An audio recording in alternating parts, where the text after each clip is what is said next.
I was abandoned and left to die. Now the billionaire Alpha King will burn the world for me. My name is Vanessa Bridge, and I died in the mountains when I was 23 years old. Not metaphorically. Not dramatically. I literally felt my body shut down, felt the cold seep into my bones, felt my wolf whimper one last time before going silent. I wasn't killed by rogues. I wasn't caught in some tragic accident. I wasn't a victim of war or disease or bad luck. I was abandoned by my own pack. By the people who were supposed to protect me. By the alpha who called me weak, worthless, a stain on their bloodline. They drove me to the edge of their territory, past the markers, past the safe zones, into the frozen mountains where even wolves don't survive winter nights. And they left me there. No goodbye. No mercy. Just the sound of their vehicles driving away while I screamed for them to come back. I remember thinking, as the snow started falling, as my body started shaking, as my vision started blurring, this is what I deserve. This is what happens to wolves who aren't strong enough. Who aren't fast enough. Who can't shift on command or fight without flinching. This is what happens to the broken ones. I made peace with dying. I closed my eyes. I let go. And then I heard footsteps. Heavy. Deliberate. Coming closer through the trees. I thought it was death. I thought the moon goddess finally took pity on me and sent something to end it quickly. But when I opened my eyes, I didn't see death. I saw Thomas Riley. The billionaire Alpha King. The most powerful wolf in North America. The man who could end bloodlines with a phone call and topple packs with a signature. He stood over me in the snow, wearing a black coat that probably cost more than my entire pack's annual income, looking at me like I was something precious. Something worth saving. And he said 5 words that changed everything. You're mine now. Get up. My name is Vanessa Bridge. I'm 23 years old. And I'm about to tell you the story of how I was thrown away like garbage, how the most dangerous man in our world found me in the snow and decided I was worth keeping, and how he burned down everything and everyone who ever hurt me. This is also the story of learning that sometimes the monster isn't the one they warned you about. Sometimes the monster is the one who loves you so completely, so obsessively, that he'd destroy the world to keep you safe. This is the story of how I stopped believing I deserved to be abandoned. And how Thomas Riley made sure everyone who left me there regretted it for the rest of their very short lives. Let me take you back to the beginning. To the day my pack decided I wasn't worth the air I breathed. To the moment everything I knew shattered. I should have seen it coming. The signs were there for months. The way pack members stopped making eye contact. The way conversations died when I entered a room. The way my own alpha started looking at me like I was a problem that needed solving. But I didn't want to see it. I couldn't let myself believe that my own family, my own pack, would actually do what I feared most. The ceremony happened on a Tuesday. That detail stuck with me afterward, how mundane it was. How they chose a random Tuesday morning to destroy my entire life. Not a full moon. Not some significant date. Just a regular Tuesday when the sun barely cut through the gray winter sky. Alpha Vincent called the pack to the main hall. All 73 of us crammed into that space that smelled like wet fur and old wood. I stood near the back, my wolf already restless, already sensing something wrong. We have a decision to make, Vincent said. His voice carried that alpha command, that tone that made your wolf want to submit even when your human side screamed to run. About one of our members. My stomach dropped. Vanessa Bridge has been with us for 23 years. Born into this pack. Raised by us. Protected by us. Past tense. He was using past tense. But she has proven, time and time again, that she cannot meet the standards we require. She shifts late. She can't keep pace during hunts. She hesitates in training. She shows weakness where we need strength. Every word was a knife. every sentence another cut. A pack is only as strong as its weakest member, he continued. And Vanessa's weakness puts us all at risk. I wanted to defend myself. Wanted to shout that I'd been trying, that I'd been working harder than anyone, that my wolf was just different, not broken. But the words stuck in my throat. So we're putting it to a vote, Vincent said. All in favor of Vanessa Bridge remaining in this pack, raise your hand. Silence. I looked around the room. At people I'd known my entire life. People who'd watched me grow up. People who'd smiled at me, worked beside me, called me sister. Not a single hand went up. Not one. My best friend Tara stood 3 feet away, arms crossed, eyes on the floor. The woman who'd helped raise me after my mother died kept her hands firmly at her sides. Even the younger wolves, the ones I'd played with as children, stayed still. All opposed? 72 hands shot into the air. Vincent nodded like this was expected. Like my erasure was just another item on his agenda. Then it's decided. Vanessa Bridge is no longer a member of this pack. You have 1 hour to gather your things and leave our territory. Just like that. 23 years of my life. Gone. Erased. Voted out like I was some bad policy that needed changing. I stumbled toward the door. My wolf was howling inside me, confused, desperate, trying to reach out to pack bonds that were already severing. The pain was physical, like someone was ripping out parts of my soul and leaving holes behind. Nobody stopped me. Nobody said goodbye. Nobody even looked sorry. I made it to my small room in the pack house. Shoved what I could into a backpack. Clothes, a few photos, the necklace my mother gave me before she died. My hands were shaking so badly I could barely zip the bag closed. That's when Vincent appeared in my doorway. The vote was unanimous, he said, like that mattered. Like that made it better somehow. Why? My voice cracked. I've been trying. I've been working so hard. Working hard isn't enough, Vanessa. You're a liability. And in these times, with rogues and territorial disputes and packs fighting for resources, we can't afford liabilities. So you're just throwing me out? Just like that? He didn't even have the decency to look uncomfortable. We're giving you a chance to find another pack. One that might accept your limitations. But we both knew the truth. No pack wanted a weak wolf. No pack would take in someone their own family rejected. I was being sentenced to death. They just weren't calling it that. You have 30 minutes left, Vincent said. Then he walked away. I finished packing in silence.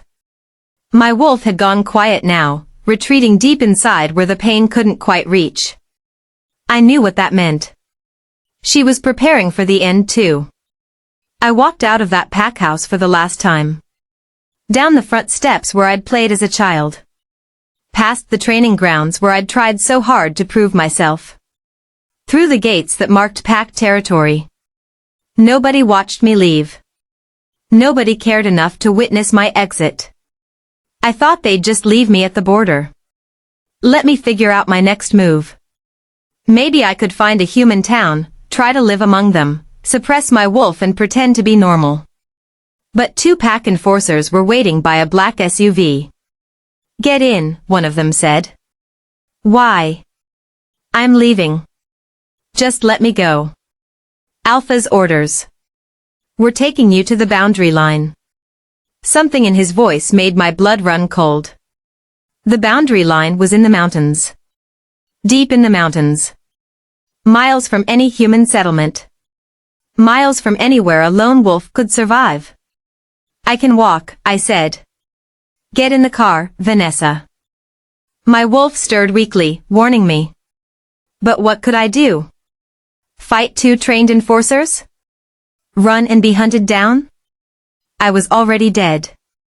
This was just determining how long it would take. I got in the car. The drive took 40 minutes. We went higher and higher into the mountains, Past the last marked trails, past the last ranger stations, into territory that wasn't meant for survival. The snow got heavier. The temperature dropped. My breath fogged in the car despite the heater running. Neither enforcer spoke to me. They didn't even look back. Finally, the car stopped. Middle of nowhere. Nothing but trees and snow and gray sky. Out. I climbed out. My boots sank into snow that came up to my knees. The wind cut through my jacket immediately. Where are we? Boundary line, the driver said. Past packed territory. Past everything. You're leaving me here? Alpha's orders. You're not our problem anymore. The passenger enforcer at least had the decency to look uncomfortable. There's a town about 20 miles west. If you can make it. 20 miles. Through mountains. In winter. For a wolf who could barely shift and had no cold weather survival training. They were giving me an impossible task so they could tell themselves they gave me a chance.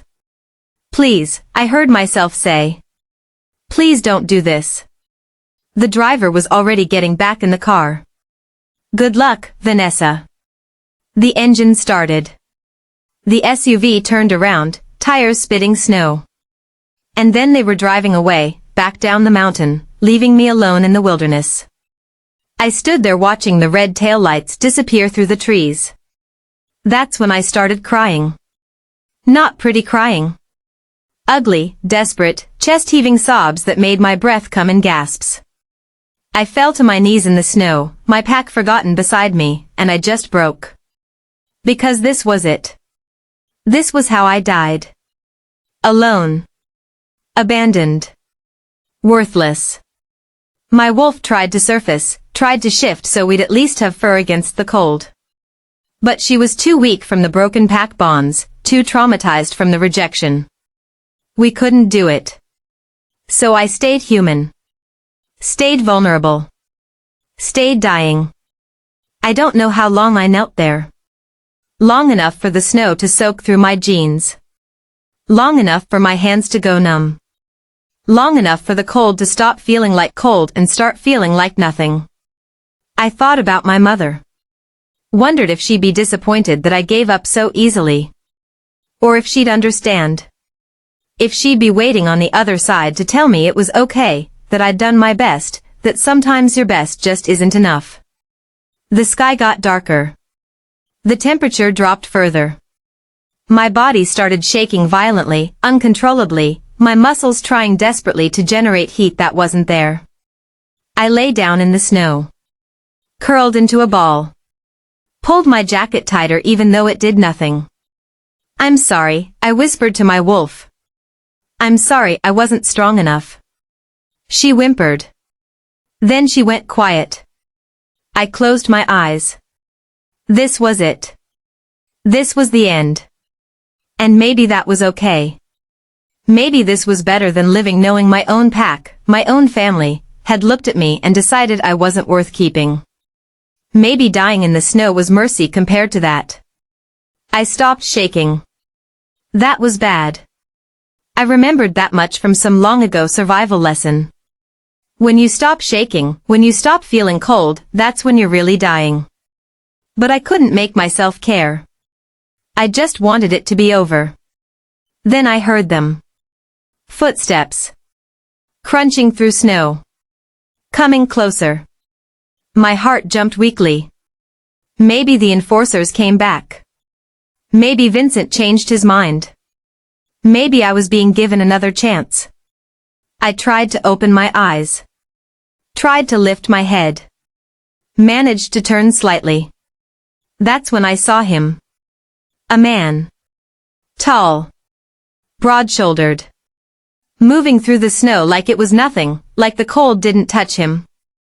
He wore a long black coat, expensive looking even from a distance. His face was shadowed, but I could feel his presence. Feel the power radiating off him. Alpha. My dying wolf recognized it immediately. But not just any alpha. Something more. He stopped about 10 feet away. Just stood there, looking down at me. Please, I managed to whisper. Help. He didn't move. Didn't speak. Just watched me like he was deciding something. Then he walked closer. Crouched down beside me in the snow. And I finally saw his face. He was beautiful. Not handsome, beautiful. Sharp features, dark eyes that seemed to see through everything, a mouth that looked like it rarely smiled. But the beauty wasn't what hit me. It was the power. The absolute certainty in his eyes. The way he looked at me like I was something that mattered. You're dying, he said. His voice was low, controlled, but it carried weight. Command. I know. Do you want to die? The question shocked me. Nobody had asked me that. Not Vincent. Not the enforcers. Not anyone. Did I want to die? No, I whispered. But I don't have a choice. There's always a choice. He stood up. Started to walk away. Panic flooded through me. No. No, he couldn't leave too. He couldn't be another person who decided I wasn't worth saving. Wait, I tried to shout, but it came out as a weak rasp. Please don't leave me. Please. He stopped. Turned back. Why shouldn't I? You've already given up. You're lying in the snow waiting to die. Why should I waste my time on someone who won't fight? His words should have hurt. Should have been cruel. But something in his tone told me this was a test. I'm not giving up, I said, putting every ounce of strength I had left into the words. They gave up on me. There's a difference. Something shifted in his expression. Something that might have been approval. He walked back. Reached down.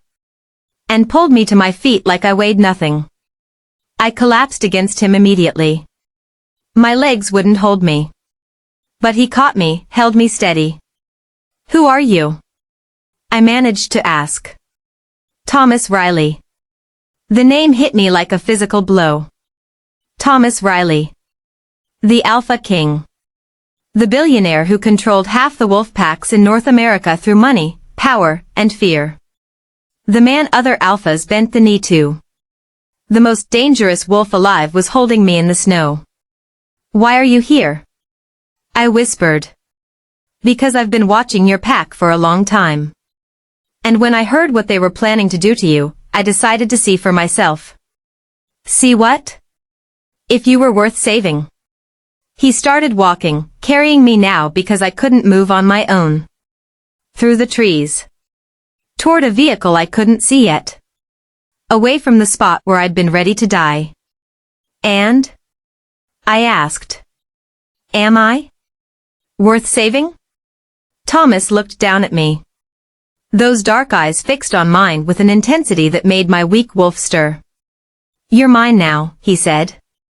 So yes. You're worth everything. I woke up in the softest bed I'd ever felt in my life. For a moment, I thought I'd died.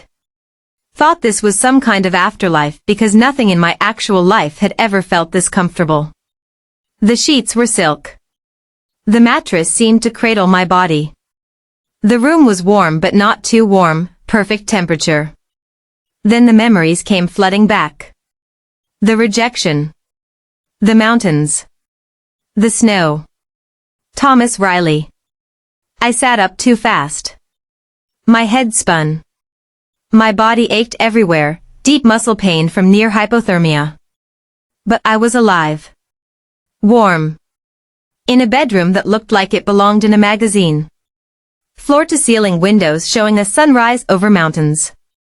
Hardwood floors. Furniture that probably cost more than my entire pack's yearly budget. A bathroom through an open door with marble everything.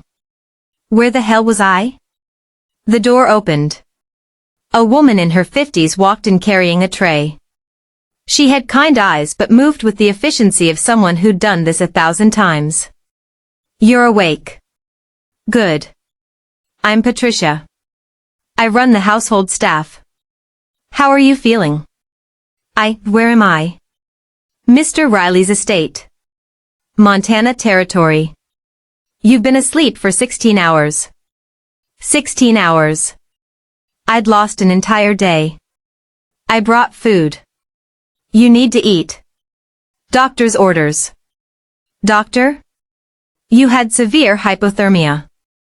Dr. Harrison has been monitoring you. He'll want to examine you again once you've eaten. Patricia set the tray on a table near the window. Scrambled eggs, toast, fresh fruit, orange juice. Real food. More food than I'd seen in weeks. My stomach cramped just looking at it. I'll give you privacy, Patricia said. But Mr. Riley asked to be notified when you woke. He'll want to see you. She left before I could ask any questions. I stared at the food. Part of me wanted to devour it. But a bigger part remembered the last time someone offered me kindness. It had been a trap. Still, I was starving. And if Thomas Riley wanted to hurt me, he had easier ways than poisoning breakfast. I ate. Slowly at first, then faster as my body remembered how hungry it was. Everything tasted incredible. Or maybe I was just used to pack leftovers and cafeteria food. When I finished, I finally looked around properly. My clothes from yesterday were gone. I was wearing silk pajamas that fit perfectly. Someone had undressed me. Bathed me. Cared for me while I was unconscious. The thought made me uncomfortable. I walked to the window. The view stole my breath. Mountains everywhere. Snow-capped peaks in the distance. Forests that went on forever. And below, a massive estate. Multiple buildings. Gardens even in winter. What looked like a private airstrip in the distance. This wasn't just wealth. This was power made physical.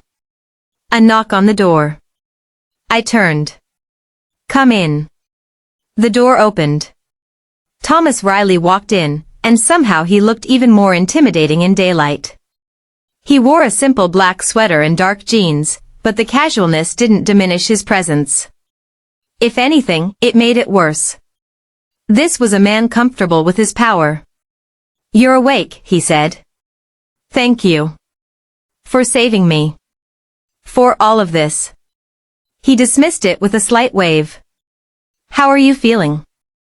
Sore. Confused. Alive. The first two will pass. The third is permanent, as long as you're here. There was something in the way he said here that made my wolf stir. Like he wasn't just talking about physical location. Why did you bring me here? I asked. You said you were watching my pack. Why? Thomas walked to the window, stood beside me looking out at his territory. Your alpha, Vincent, has been making moves. Trying to expand his territory. Form alliances with other packs. Position himself as a regional power. Vincent barely keeps our pack fed. He's not. He's more ambitious than you know. And more dangerous. He's been in contact with some very problematic wolves. Rogues who shouldn't be near organized packs. Dealers who traffic in illegal wolf trade. Illegal wolf trade. The thing nobody talked about but everyone knew existed. Young wolves sold to fighting rings. She-wolves sold to packs that treated them like breeding stock. My stomach turned. I've been monitoring him. Gathering evidence. Waiting for the right moment to take him down. And me? Thomas turned to look at me. You were going to be his next move. He was negotiating to sell you to a pack in Nevada. One that specializes in acquiring weak wolves for labor. The world tilted. He voted me out so he could sell me? The rejection gave him legal cover. Once you weren't pack, you weren't protected. You were just a lone wolf. Easy merchandise. I couldn't breathe. Couldn't process this. My own alpha. The man who was supposed to protect me. Had been planning to sell me like property. But then you drove them to the mountains, Thomas continued. And they decided killing you was simpler than trafficking. Fewer questions. No trail. You knew they were going to leave me there. I suspected. So I followed. Why not stop them before they? Because I needed to see what you'd do. Needed to see if you'd fight or accept death. I stared at him. You let me nearly freeze to death as a test? I let you face a truth about yourself. And you passed. You wanted to live. Even when everything had been taken from you, you wanted to survive. He said it like it was simple. Like testing whether I'd die was a reasonable thing to do. What happens now? I asked. Now you heal. Recover. Learn about this place and what it means to be under my protection. And then? Then we destroy everyone who hurt you. The certainty in his voice should have scared me. Should have made me uncomfortable. Instead, my wolf pressed forward, interested for the first time in months. I can't pay you, I said. I have nothing. No money, no skills, no. I don't want payment. Then what do you want? Thomas stepped closer. Close enough that I had to tilt my head back to maintain eye contact. Close enough that I could feel the heat radiating off him. Close enough that my wolf whimpered in confusion because this wasn't dominance.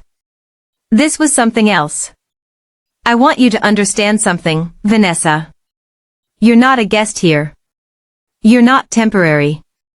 You're not some charity case I'll discard when I'm done. Then what am I?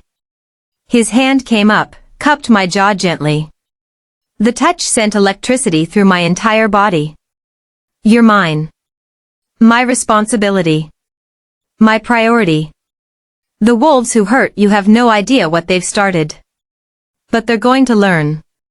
Learn what? His thumb brushed across my cheek, wiping away a tear I didn't realize had fallen. That some things, once claimed by an alpha king, become sacred. Untouchable. Worth burning the world to protect. He dropped his hand and stepped back, leaving me shaking. Rest today.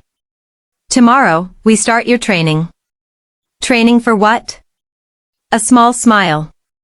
The first I'd seen from him. It didn't make him look kinder. It made him look dangerous. For war, Vanessa.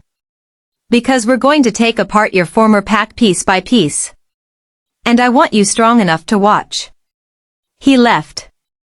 I stood there, still feeling the ghost of his touch on my skin, my wolf howling questions I didn't have answers to. Thomas Riley saved my life. That much was clear. But standing in his estate, wearing his clothes, under his protection, I was starting to understand something terrifying. He didn't just save me. He claimed me. And alpha kings don't let go of what they claim. The next morning, Patricia woke me at 6. Mr. Riley is expecting you in the training center at 7. I've left appropriate clothing in the bathroom. Breakfast will be waiting afterward. No room for argument. No asking if I was ready. I got up, showered, found the clothes. Athletic gear. High quality, fit perfectly. Like everything else in this place. Someone knew my size. Someone had planned this.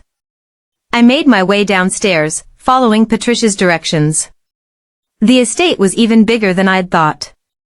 Multiple wings, countless rooms, staff moving silently through halls. The training center was in a separate building. State-of-the-art gym equipment, weapons racks, a full sparring ring. And Thomas Riley, already in the ring, waiting. You're on time. Good. Do I have a choice? Always. But choices have consequences. He gestured for me to join him in the ring. I climbed through the ropes, my heart pounding. We're going to start with basics, he said. You've been taught to see your wolf as weak. As a failure. That ends now. My wolf is weak. I can barely shift. I can't. You can't because they convinced you that you can't. There's a difference. He moved closer. Shift for me. I can't just try. I closed my eyes. Reached for my wolf. She stirred, hesitant, scared. Nothing happened. I told you. Try again. It doesn't work. I've tried 1,000 times. My wolf won't.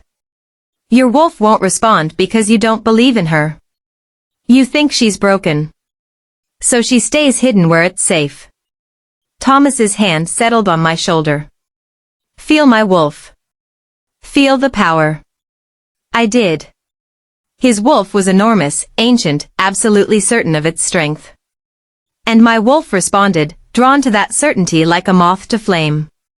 Now try again. Don't ask your wolf to shift. Command her. I reached inside again. But this time I didn't ask. I demanded. And my wolf rose. The shift wasn't smooth. It hurt, bones cracking and reforming, fur erupting across my skin. But it happened. For the first time in months, I shifted completely. I stood there on 4 legs, panting, shocked.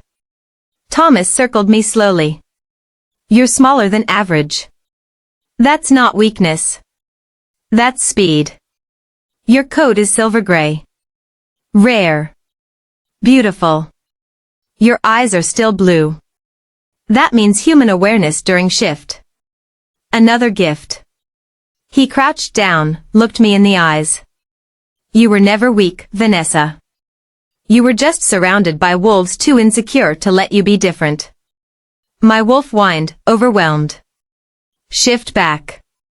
It was easier this time.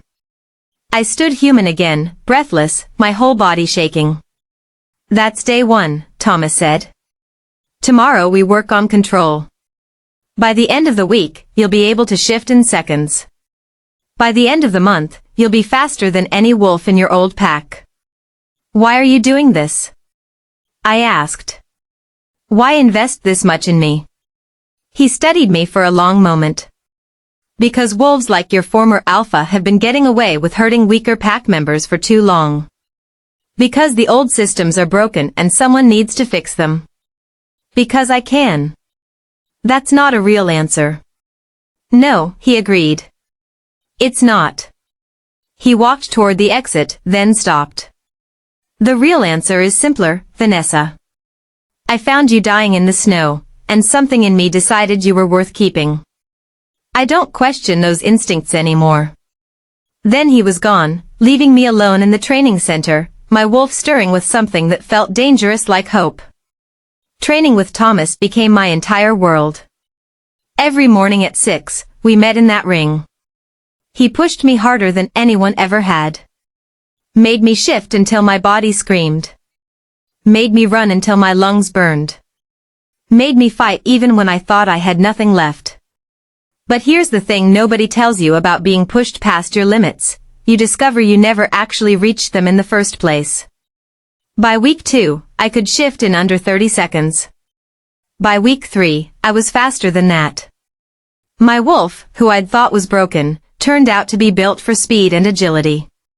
While other wolves relied on size and strength, I learned to move like water, to slip through defenses, to strike where they didn't expect. Thomas watched every session with those dark, calculating eyes. Sometimes he'd correct my form. Sometimes he'd join me in the ring and we'd spar, his massive black wolf careful not to actually hurt me but never holding back enough that I felt coddled. And slowly, something shifted between us. It started small. His hand lingering on my shoulder after training. The way he'd watch me when he thought I wasn't looking. How he'd appear at dinner even though Patricia said he usually ate alone. My wolf noticed. She pressed forward every time he was near, whining for something I didn't understand. Or maybe I did understand. I just didn't want to admit it. Because Thomas Riley wasn't just training me. He was claiming me in ways that had nothing to do with words or declarations. The night everything changed was 3 weeks to the day after he found me. I couldn't sleep. My body was exhausted from training, but my mind wouldn't stop racing. So I wandered downstairs, through the quiet estate, until I found myself in Thomas's study. He was there, working at his desk, papers spread everywhere. He looked up when I entered. "Can't sleep?" "Too much in my head." He gestured to the chair across from his desk. I sat. "What's in your head, Vanessa? Why haven't you moved against my old pack yet? You said we'd destroy them. But it's been 3 weeks and nothing." Thomas leaned back in his chair. "Because I'm not interested in quick revenge. I'm interested in complete dismantlement." He pulled out a file from his desk. Slid it across to me. "Your Alpha Vincent has been arrested. Federal charges. Illegal trafficking, conspiracy, racketeering. He'll spend the next 30 years in prison." My heart stopped. "When?" "This morning. His second-in-command, Derek, was arrested 2 days ago. His beta, Caroline, fled to Canada, but my people are tracking her. By the end of next week, every senior member of that pack who voted to abandon you will be facing either criminal charges or professional ruin." I stared at the file. At the evidence of their crimes laid out in black and white.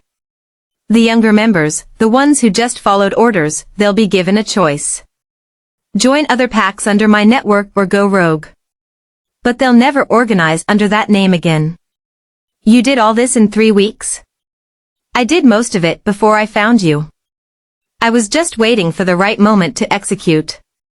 I looked up at him. So this was always the plan. I was just, what? The excuse you needed? Something flickered in his eyes. No. You were never an excuse. He stood, walked around the desk, leaned against it in front of me. I've been taking down corrupt packs for 5 years. It's what I do. What I've built my reputation on. Vincent was always going to fall. Then why? Because the moment I saw you in that snow, everything changed. This stopped being about justice and became about something else entirely. My breath caught. What? He reached out, tucked a strand of hair behind my ear. The gesture was gentle, at odds with everything I knew about him. You're not a mission, Vanessa. You're not a project. You're... He trailed off. For the first time since I'd met him, Thomas Riley looked uncertain. I'm what? Mine. You're mine. And I don't know how else to say it. I don't know how to explain that from the moment I found you, my wolf recognized something. Claimed something. My heart was pounding so hard I thought it might break through my chest. Mate, I whispered. You're saying I'm your mate. I'm saying I don't care what we call it. I'm saying that every instinct I have screams to protect you, to keep you, to make sure nothing ever hurts you again. He cupped my face in both hands. I'm saying that watching you get stronger every day is the most satisfying thing I've ever experienced. And I'm saying that the thought of you leaving when this is over makes me want to burn the world down. I couldn't breathe. Couldn't think. So before this goes any further, I need you to understand what you're getting into. I'm not a good man, Vanessa. I'm ruthless. I'm possessive. I destroy people who threaten what's mine. And if you stay, if you accept this, I will never let you go. And if I don't stay? His jaw tightened. Then I'll respect your choice. Give you money, resources, help you build whatever life you want. But it will kill me. Just so you know. The honesty in his voice broke something inside me. Here was the most powerful alpha in North America, the man who could command armies with a word, admitting that losing me would destroy him. I don't want to leave, I said quietly. You should. You should run far away from me and never look back. Why? Because I'm not offering you freedom, Vanessa. I'm offering you a cage made of gold and protection and obsessive love. Some days you'll hate me for it. I stood up, faced him directly. You saved me. You trained me. You gave me back my strength. You destroyed the people who hurt me. That's not love. That's possession. Maybe I want to be possessed. His eyes darkened. Don't say things you don't mean. I mean it. For 23 years, I wasn't worth keeping. I wasn't worth fighting for. I was weak and broken and disposable. And then you found me and decided I was worth everything. Do you have any idea what that feels like? Vanessa. So yes, I'll take your cage. I'll take your obsessive protection. I'll take every dark, possessive part of you. Because at least I know you'll never abandon me. At least I know that with you, I'm worth something. Thomas stared at me for a long moment. Then he kissed me. It wasn't gentle. It was claiming, possessive, everything he'd warned me about. And I kissed him back with equal intensity, my wolf howling in triumph, finally understanding what she'd been reaching for. When we broke apart, both breathing hard, Thomas pressed his forehead against mine. No going back now, he said. I don't want to go back. Then it's done. You're mine. And God help anyone who tries to change that. And in that moment, I realized something important. I hadn't just survived being abandoned. I'd become something new. Something stronger. I'd become the thing that would stand beside an alpha king and watch the world burn. Now here's something you need to understand about this story. About me. About what happened next. Thomas didn't just save me that day in the mountains. He didn't just train me or protect me or even love me. He showed me something that every single person watching this needs to hear. Your pack doesn't define your worth. The people who abandoned you don't get to write your ending. You do. And I'm telling you this story, every painful, beautiful, devastating moment of it, because someone out there needs to hear that they're worth fighting for. That they're worth keeping. That being left behind doesn't mean you were wrong. It means they were blind. But here's the thing. Stories like mine, stories about women who were thrown away and found their power, stories about love that burns down the old world to build something new, these stories disappear if nobody shares them. They vanish if nobody cares enough to make sure they're heard. So I'm asking you, right now, to do one simple thing. Hit that subscribe button. Not for me. For the next girl who thinks she's broken. For the next wolf who's been told she's weak. For every person who needs to know that being abandoned isn't the end of the story. It's just the beginning. One click. That's all it takes. Prove you were paying attention. Prove this mattered. Subscribe. Now. Because part of you already knows how this ends. You can feel it coming. And if you don't subscribe right now, you'll forget to come back. You'll miss the ending. And trust me, you don't want to miss what happens when Thomas and I finally go back to those mountains. It happened 4 days later. I was in the training center, working through combinations Thomas had taught me, when he appeared in the doorway. Something in his expression made my wolf go still. We need to talk. I stopped, grabbed a towel, followed him to his office. He closed the door behind us. Vincent called me this morning. From prison. My stomach dropped. What did he want? To negotiate. He knows I'm the one who brought him down.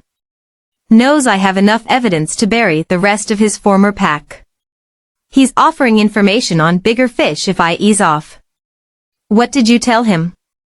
I told him I'd consider it. If he agreed to one condition. Thomas walked to the window, stared out at the mountains in the distance. I want him to meet us. In the mountains. At the exact spot where his enforcers left you to die. My heart started pounding. Why? Because he needs to see what he threw away. Needs to understand what his decision cost him. And because you deserve to stand in that place as something other than a victim. He turned to look at me. But only if you want to. I won't force this. Did I want to? Did I want to face Vincent again? See the man who'd voted me out, who'd tried to sell me, who'd sentenced me to death. My wolf snarled. Yes. She wanted it. Needed it. When? Tomorrow. He's being transported under guard. We'll meet at noon. One day. I had one day to prepare for this. Will you be with me? Thomas crossed the room, pulled me against him. Every second. You're not facing him alone. You'll never face anything alone again. I buried my face in his chest, breathing in his scent, letting his certainty settle into my bones. I'm ready, I said. I know you are. That's why we're doing this. The drive up the mountain was quiet. Thomas drove, one hand on the wheel, the other holding mine. I watched the landscape change as we climbed higher. Watched the trees get denser. Watched the snow appear. My body remembered this drive. Remembered being in a different car with wolves who'd already decided I was dead. Remembered the fear. The despair. But I wasn't that girl anymore. We reached the spot where the enforcers had left me. Thomas parked. We got out. The clearing looked different in daylight. Smaller somehow. Less ominous. Just a patch of forest like any other. But I could still see where I'd knelt in the snow. Could still feel the cold. They're here, Thomas said quietly. I looked up. A black SUV was pulling up the road. It stopped 30 feet away. Doors opened. Vincent stepped out, flanked by 2 federal agents.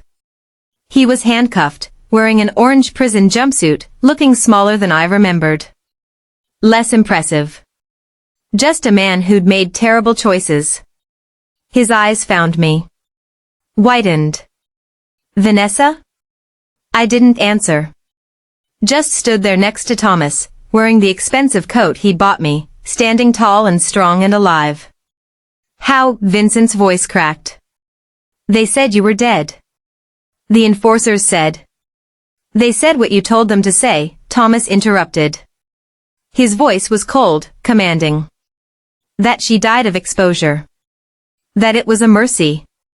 That you had no choice. Vincent's face paled.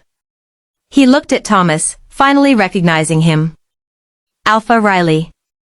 I didn't know, I never meant. You meant exactly what you did. You tried to kill her because she was inconvenient. Because selling her was too complicated. Because murder was easier. It wasn't like that. Then tell me what it was like. Vincent looked at me. Really looked at me. And I saw something I'd never seen before in his eyes. Fear. He was afraid. Of me. Of what I'd become. Of what I represented. You have to understand, he said, talking faster now. The pack was struggling.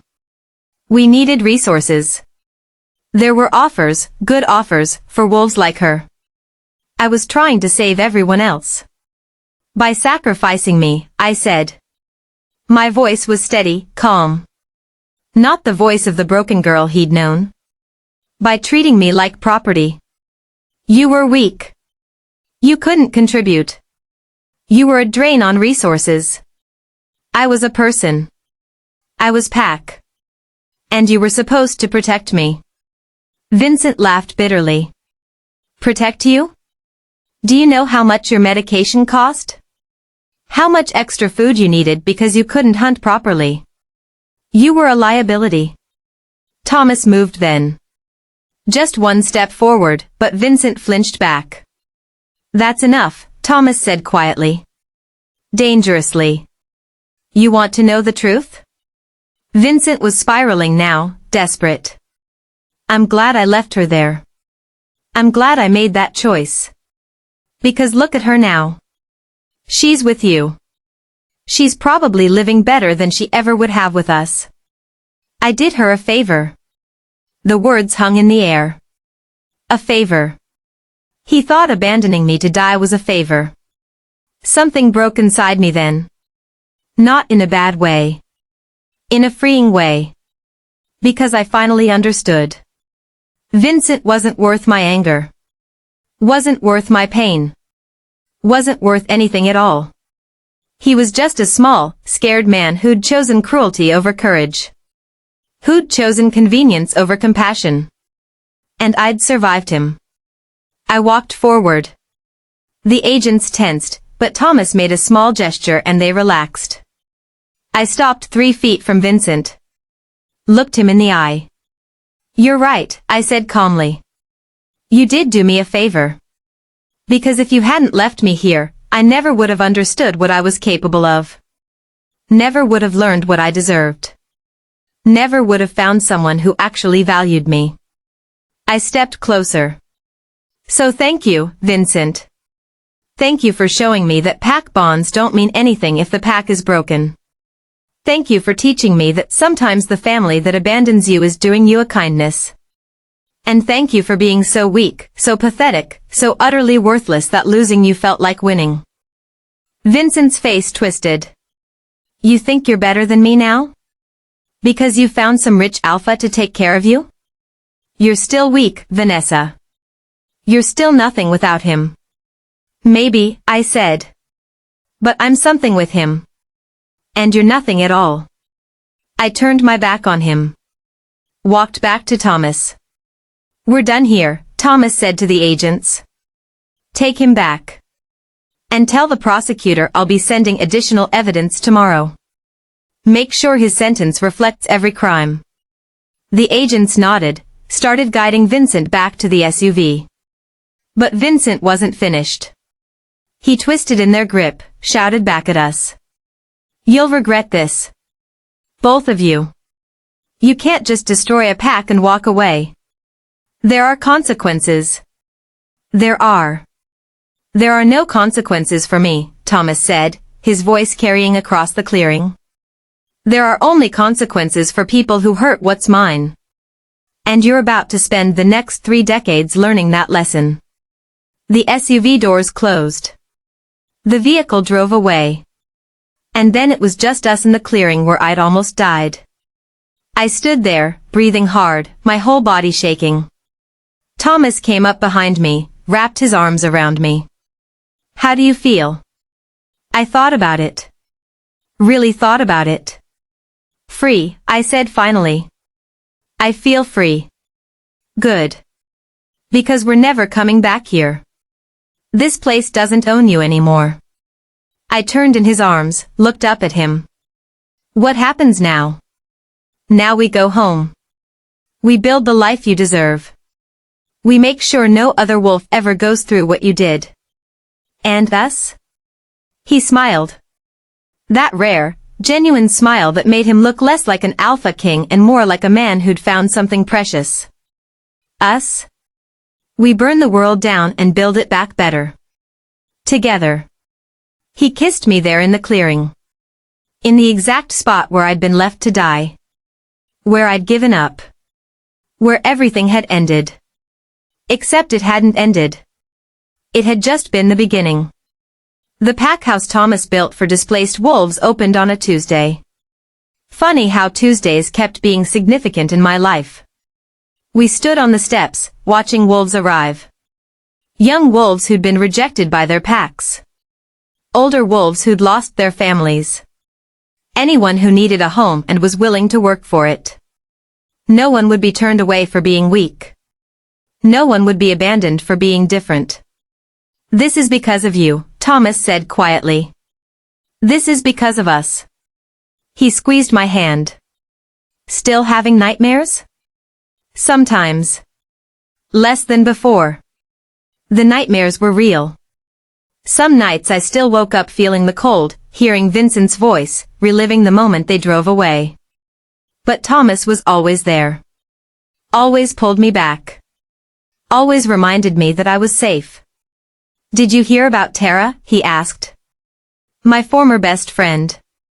The one who'd stood silent while they voted me out." "What about her?" "She requested entry to one of my affiliated packs. They turned her down. Seems word got out about her role in your abandonment. No pack will take her now." I should have felt satisfaction. Should have felt vindicated. Instead, I just felt tired. Let her in here, I said. Thomas looked at me sharply. You're serious? I'm serious. She made a mistake. A terrible mistake. But she was scared and young and following her alpha. If she's willing to work, willing to change, she deserves a second chance. You're better than me, Thomas said. No. I'm just learning that mercy isn't weakness. That forgiveness doesn't mean forgetting. And that breaking cycles means being different than the people who hurt you. He pulled me close, kissed the top of my head. Have I mentioned that I love you? Not in the last 3 hours. Well, I do. Obsessively. Possessively. Completely. Good. Because you're stuck with me. Forever, he agreed. Literally forever. Because I'm not letting you go. Ever. We stood there watching wolves find their new home. Watching broken things being given a chance to heal. And I thought about that girl in the snow. The one who'd been so certain she was dying. So certain she was worthless. I wished I could go back and tell her what I knew now. That being abandoned doesn't mean you're unworthy. It means you're meant for something better. That sometimes you have to lose everything to discover what you're actually capable of. That the people who leave you in the snow have no idea what they're creating. And that sometimes, the monster they feared you'd become is exactly the hero you needed to be. My name is Vanessa Bridge. I'm 23 years old. And I'm standing next to the Alpha King who decided I was worth burning the world for. This is my story. And it's not a tragedy. It's a triumph. The end. But before you go, before you close this video and move on with your life, I need you to understand something. This story, my story, almost didn't get told. Almost disappeared like I almost disappeared in those mountains. Because stories about women who survive, who transform their pain into power, who refuse to stay victims, these stories make people uncomfortable. They challenge the narrative that says if you're abandoned, you must have deserved it. That says if you're weak, you should stay weak. That says some people are just meant to be left behind. And I need you to prove that's wrong. I need you to prove that stories like mine matter. That women like me matter. That the girl watching this right now who feels broken and worthless and certain nobody would ever fight for her, she needs to know this story exists. So subscribe. Right now. Not tomorrow. Not later. Now. Because every single person who subscribes is telling that girl she matters. Is telling her that her story doesn't end in the snow. Is telling her that someone, somewhere, is willing to fight for the stories that need to be told. One click. That's all I'm asking. One click to prove you heard me. To prove this mattered. To prove that we don't let women like me disappear into the cold and pretend it never happened. Hit subscribe. Turn on notifications. And when you see the next story, the next woman who clawed her way out of the dark, watch it. Share it. Make sure she knows she's not alone. Do it now. For me. For the girl you used to be. For the woman you're becoming. For everyone who's ever been left in the mountains and told they don't matter. Subscribe. Because I didn't survive just to be forgotten. And neither will you.